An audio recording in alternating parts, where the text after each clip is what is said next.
चलो, इसके पहले अपन ने कहाँ तक पढ़ा था? ओम्स लॉ तक, और ओम्स लॉ में रेजिस्टेंस तक। रेजिस्टेंस के बारे में मैंने तुम्हें बताया था, रेजिस्टेंस एक रोकना होता है करंट को। किसी भी वायर के अंदर या किसी भी कंडक्टर के अंदर, हम वायर को कंडक्टर बोलते हैं जनरली, कंडक्टर के अंदर अगर रेजिस्टेंस है तो उसमें से करंट उतनी आसानी से पास नहीं होगा। हमने देखा था ओम्स लॉ। ओम्स लॉ बहुत आराम से कह रहा था कि V is directly proportional to I, यानी जितना ज़्यादा तुम पोटेंशियल डिफरेंस करोगे, जितना ज़्यादा वोल्टेज बढ़ाओगे, उतना ज़्यादा क्या बढ़ जाएगा? करंट बढ़ जाएगा। और इसी से हम आए थे V is equals to RI पर, ठीक है। R क्या आया था हमारा? रेजिस्टेंस, एक कांस्टेंट, और इसी से R का फॉर्मूला निकला था V अपॉन I। और हमने ये देखा था R और I यानी रेजिस्टेंस और करंट एक दूसरे के इन्वर्सली प्रोपोर्शनल है। तुम जितना रेजिस्टेंस बढ़ाओगे करंट उतना कम होता जाएगा, और वाइस वर्सा, जितना रेजिस्टेंस कम करोगे उतना ही करंट बढ़ जाएगा। इसी से जुड़ा हुआ अगला टॉपिक है फैक्टर्स अफेक्टिंग रेजिस्टेंस। बहुत इंपॉर्टेंट टॉपिक है ये, ठीक है, कि कौन कौन से फैक्टर है जो रेजिस्टेंस पर डिपेंड करते हैं या उसको अफेक्ट करते हैं, उसको कम या ज़्यादा करते हैं, ठीक है। तो हम किसके फैक्टर्स की बात करेंगे? नहीं, रेजिस्टेंस को अफेक्ट करने वाले किसके फैक्टर? उस वायर के फैक्टर, जिस कंडक्टर में वो मान लो ये कंडक्टर है, ठीक है, एक वायर है, इस वायर की ऐसी कौन कौन सी प्रॉपर्टीज होंगी जो इसके रेजिस्टेंस को अफेक्ट करेंगी। समझ में आ गया? तो सबसे पहले जो प्रॉपर्टी वो क्या है? लेंथ ऑफ द कंडक्टर या लेंथ ऑफ वायर। तुम जितना लंबा वायर लोगे उसका रेजिस्टेंस उतना क्या होगा? बढ़ जाएगा। समझ में आ गया? सीधी सी बात है। रेजिस्टेंस कब आता है? जब वायर या मेटल के एटम्स बीच में आ जाते हैं, इलेक्ट्रॉन्स के। अब तुम जितना लंबा लोगे उतने ज़्यादा एटम्स होंगे, तो उतना ज़्यादा रोकथाम होगा, उतना ज़्यादा रेजिस्टेंस होगा। समझ में आ गया? अगला है एरिया ऑफ क्रॉस सेक्शन। समझो ये क्या है? एरिया ऑफ क्रॉस सेक्शन यानी कि मान लो ये एक वायर है, ये एक वायर है, ठीक है, इसका ये हिस्सा यानी कि ये हिस्सा, इसको मैं बोलता हूँ एरिया ऑफ क्रॉस सेक्शन। इसको क्रॉस सेक्शन कहा जाता है, और इसका एरिया। अब मैंने एक ये वायर लिया, एक ये मोटा वायर ले लिया। समझ में आ गया? कुल मिला के पतला वायर और मोटा वायर, ठीक है। एरिया ऑफ क्रॉस सेक्शन और रेजिस्टेंस का जो रिलेशन है वो इन्वर्सली प्रोपोर्शनल होता है, यानी मैं जितना कम area of cross section use करूं रेजिस्टेंस उतना बढ़ जाएगा, या जितना बड़ा area of cross section use करूं रेजिस्टेंस उतना कम हो जाएगा। कुल मिला के कहने का मतलब है, अगर मैं कम एरिया लेता हूं, यानी कि एरिया मैंने कम ले लिया, तो रेजिस्टेंस क्या होगा? ज़्यादा। यानी पतले वायर्स में ज़्यादा रेजिस्टेंस होता है एज कम्पेयर टू मोटे वायर्स। जो बड़ी बड़ी केबल लगी होती है ना हाईवेज में, उनके वायर कैसे होते हैं? पतले या मोटे? मोटे होते हैं, ठीक है ना। तो अगर मैं इसका एरिया बढ़ा दूं तो इसका रेजिस्टेंस कम हो जाएगा, रेजिस्टेंस कम हो जाएगा तो करंट क्या हो जाएगा? बढ़ जाएगा। समझ में आ गया? तो अगर मुझे किसी भी जगह पर करंट बढ़ाना है तो लेंथ और एरिया बताओ मैं क्या करूं? अगर मुझे करंट बढ़ाना है तो लेंथ, वायर की लेंथ में बड़ी रखूं या छोटी रखूं? छोटी रखूं, क्योंकि लेंथ जितना बढ़ता है रेजिस्टेंस उतना क्या होता है? बढ़ जाता है, ठीक है ना। इसलिए मुझे कम रखना पड़ेगा उसकी लेंथ को, ताकि मेरा रेजिस्टेंस कम हो सके और करंट बढ़ सके, ठीक है। दूसरा, एरिया ऑफ क्रॉस सेक्शन। अगर मुझे करंट बढ़ाना है तो मुझे पतला वायर लेना है, मोटा वायर लेना है? मोटा वायर लेना है। समझ में आ गया? ताकि उसका रेजिस्टेंस मोटे वायर ज़्यादा एरिया की वजह से कम हो जाए और करंट बढ़ जाए। तो ऐसे याद रखना, मोटा और छोटा, ठीक है, ऐसा वायर लेना है तुम्हें। छोटा लेना है साइज में और एरिया ऑफ क्रॉस सेक्शन में मोटा लेना है, ठीक है। उससे तुम अच्छे से करंट को फ्लो करा पाओगे। अब जब मैं इन दोनों इक्वेशन को लेता हूँ, R is directly proportional to L यानी length, R is inversely proportional to area यानी A, इन दोनों को जोड़ता हूँ बाय इक्वेशन 1 and 2, तो कुछ ये इक्वेशन बन जाती है, R is directly proportional to length and inversely proportional to area. और मैंने बताया था कि जब भी मैं प्रोपोर्शनल का साइन हटाता हूं तो क्या आ जाता है? यहाँ पर एक कांस्टेंट आ जाता है। तो ये जो कांस्टेंट आया इसको कहा जाता है रेजिस्टिविटी। क्या कहते हैं? रेजिस्टिविटी। और रेजिस्टिविटी क्या है? रेजिस्टिविटी को डिनोट करने के लिए हम ये P जैसा साइन बनाते हैं, बट ये P नहीं है, इसको हम क्या बोलते हैं? रो। क्या बोलते हैं? रो। रोने मत लगना, रो बोलते हैं हम इसको, ठीक है। तो अगर मैं देखूं R is directly proportional to L and inversely proportional to area, तो ये फॉर्मूला बन जाएगा R is equals to rho L upon A. और अगर मैं रो का फॉर्मूला निकालूं तो ए ऊपर चला जाएगा और एल नीचे आ जाएगा, तो rho is equals to R A upon L. ये दोनों फॉर्मूला मैंने तुमको लिखवा दिए ताकि कोई भी क्वेश्चन आए तो तुम लोग यूज़ कर लो। क्वेश्चन है आगे, न्यूमेरिकल है आगे, अपन देखेंगे। तो rho is equals to resistivity है, ठीक है। क्या है रेजिस्टिविटी, ध्यान से समझना। रेजिस्टेंस और रेजिस्टिविटी के बीच में अंतर पता होना चाहिए। रेजिस्टेंस क्या बोला मैंने, एक फोर्स टाइप का है जो करंट को क्या करता है, रोकता है। लेकिन अगर मैं कह रहा हूँ तुम्हें क्वांटिटी बतानी है उस रेजिस्टेंस की, वो तो है कि तुम बोल रहे हो 20 ओम का रेजिस्टेंस है, 30 ओम का रेजिस्टेंस है, ठीक है ना। लेकिन अगर मैं कहूँ किसी एक पर्टिकुलर मेटल की या किसी पर्टिकुलर वायर की रेजिस्टिविटी कितनी होती है, उसकी खुद की भी तो रेजिस्टिविटी होगी। मान लो मैं प्लास्टिक ले रहा हूँ और कॉपर वायर ले रहा हूँ, तो क्या इन दोनों में सेम रेजिस्टेंस होगा, नहीं, ठीक है ना। मैं कह सकता हूँ कि इन दोनों में रेजिस्टेंस अलग अलग हो सकता है, बट ज़्यादा अच्छा ये कहना होगा इनकी प्रॉपर्टी अलग अलग है, और वो प्रॉपर्टी जो रेजिस्टेंस को शो करती है उस प्रॉपर्टी को क्या कहते हैं, रेजिस्टिविटी। तो टीआई लगाया ना लास्ट में, रेजिस्टिविटी, तो टीआई किससे निकाला हुआ है, ऐसे मान लो प्रॉपर्टी से, प्रॉपर्टी का रेजिस्टिविटी, ठीक है ना। तो रेजिस्टिविटी क्या है, एक प्रॉपर्टी है जो किसी भी वायर की किसी भी सब्सटेंस की होती है कि उसमें कितना क्या है रेजिस्टेंस है। समझ गए। तो देखो क्या है, property of a material to oppose current, oppose current यानी रेजिस्टेंस होना। अब अगर मैं इसकी यूनिट की बात करूं, डिनोट तो इसको रो से करते हैं, यूनिट बहुत आसान है इसका निकालना। फॉर्मूला क्या है इसका, आर ए अपॉन एल। रेजिस्टेंस का क्या होता है, बताया था मैंने, ओम, ठीक है। रेजिस्टेंस का जो यूनिट है उसको हम क्या बोलते हैं, ओम, और ये उसका साइन है। इनटू एरिया का यूनिट क्या होता है, एम बस लिखा है, मीटर स्क्वायर, टू नहीं दिख रहा है यहाँ, मीटर स्क्वायर, अपॉन लेंथ का क्या होता है, मीटर। अब मैंने इस मीटर से इस मीटर के 1 मीटर को काट दिया, समझ में आ गया। तो मेरे पास क्या बचा यहाँ पर, क्या बचा, ओम्स मीटर, समझ आ गया, ओम मीटर, ओम्स नहीं, ओम मीटर। तो ये इसकी वो हो गई। तो देखो कुल मिला के अब मेरे पास ये वायर है, ठीक है ना। तुम पूछोगे इस वायर में कितना रेजिस्टेंस है, तो मैं थोड़ी बता सकता हूँ कि इस वक्त इस वायर में कितना रेजिस्टेंस है, समझ गए। लेकिन मैं ये बता सकता हूँ कि इस वायर की रेजिस्टिविटी जनरली कितनी होती है, ठीक है, समझ में आ गया। तो मैं बोल दूंगा इस वायर की जो रेजिस्टिविटी है इतनी ओम मीटर है, तो वो हमेशा फिक्स रहती है। रेजिस्टेंस तो ऊपर नीचे हो जाएगा, 20 ओम हो जाएगा, 10 ओम हो जाएगा, लेकिन रेजिस्टिविटी फिक्स रहती है, समझ में आ गया।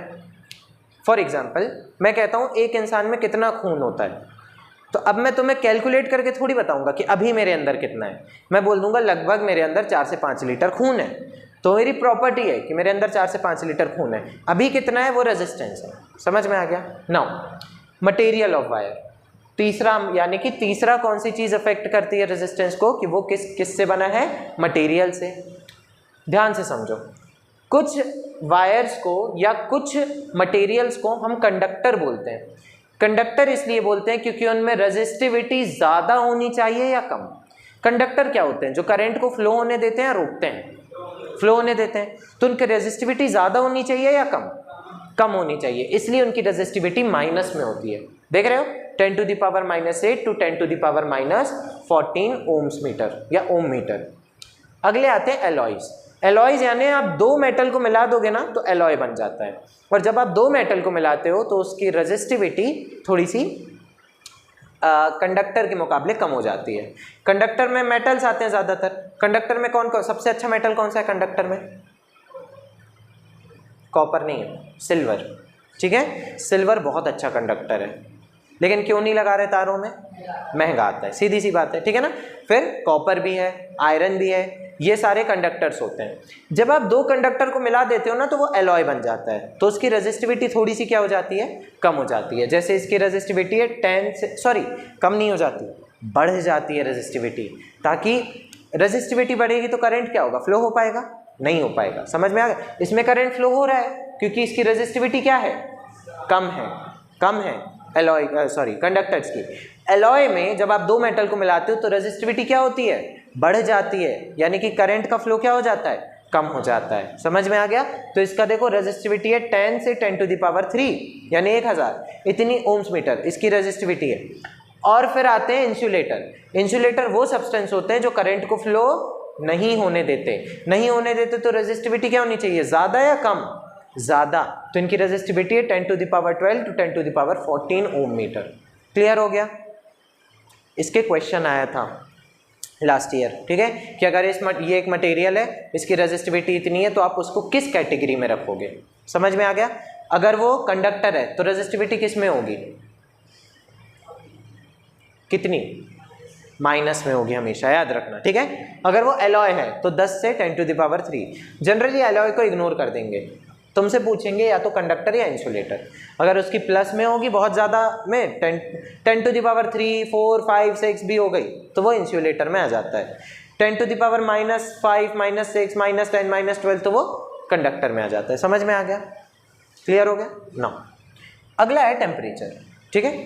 टेम्परेचर पर भी डिपेंड करता है। अगर तुमने किसी भी वायर का टेम्परेचर बढ़ा दिया, किसी भी मेटल का टेम्परेचर बढ़ा दिया, तो रेजिस्टिविटी भी क्या होती है, बढ़ जाती है, क्योंकि उसके एटम्स में कौन सी एनर्जी आ जाती है, काइनेटिक एनर्जी।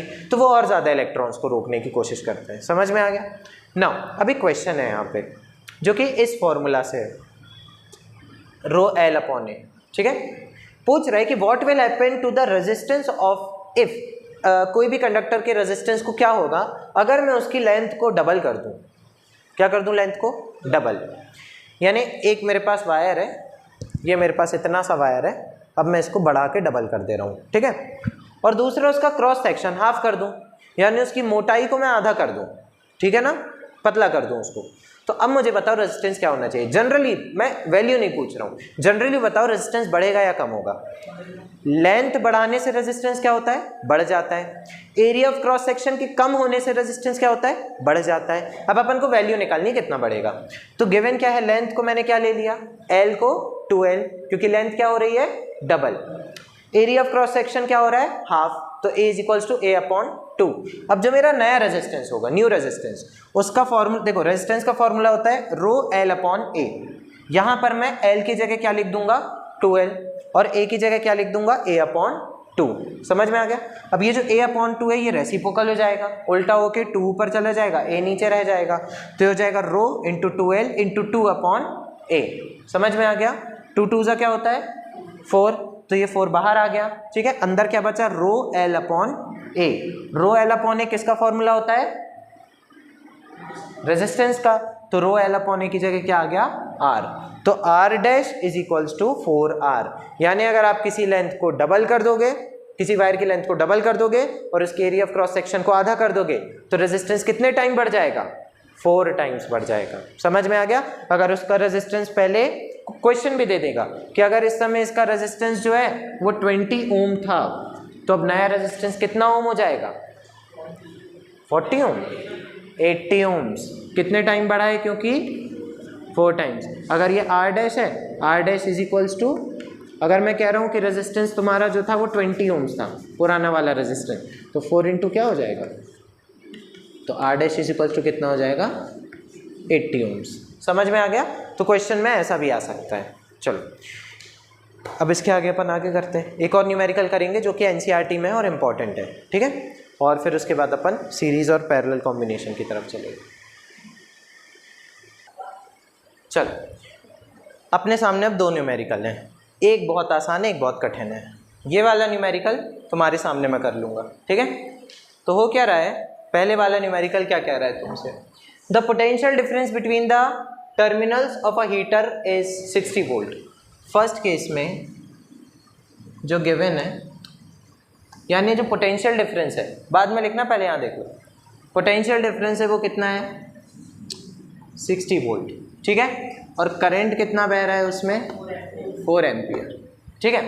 अब तुमसे पूछ रहा है अगर मैं इस 60 वोल्ट को 120 वोल्ट कर दूं तो करंट कितना होगा, what current will the heater draw if potential difference is increase to 120 volt.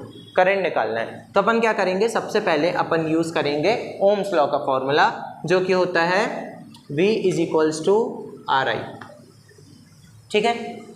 V कितना दिया है, 60, रेजिस्टेंस इंटू करंट कितना है 4, यानी रेजिस्टेंस इंटू हो जाएगा 60/4 इज इक्वल्स टू 15 ओम्स। ठीक है ना। अब रेजिस्टेंस जो है वो तो कॉमन रहेगा, कांस्टेंट रहेगा हीटर में, ठीक है ना। तो हम इस रेजिस्टेंस को लेके जाते हैं दूसरे केस में, सेकंड केस। सेकंड केस में V आपको कितना बढ़ाने कह रहा है 120 वोल्ट्स, और रेजिस्टेंस तो हमारा कॉमन है R is equals to 15 ohms. ठीक है ना।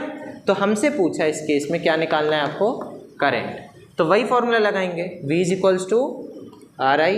V इस बार कितना है 120, रेजिस्टेंस कितना है 15, I कितना है आपका, हाँ फाइंड करना है। ठीक है। तो I is equals to 120 upon कितना आ जाएगा आंसर, एम्पियर्स। समझ गए, ये आ गया आंसर। अब देखो मैं एक बहुत सिंपल चीज़ बता रहा हूँ, तुम्हें ओम्स लॉ पता है क्या होता है, V is directly proportional to I। जितना V बढ़ाओगे उतना ही I बढ़ेगा।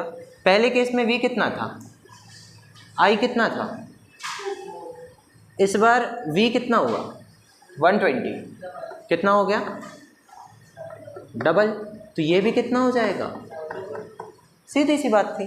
ठीक है ना।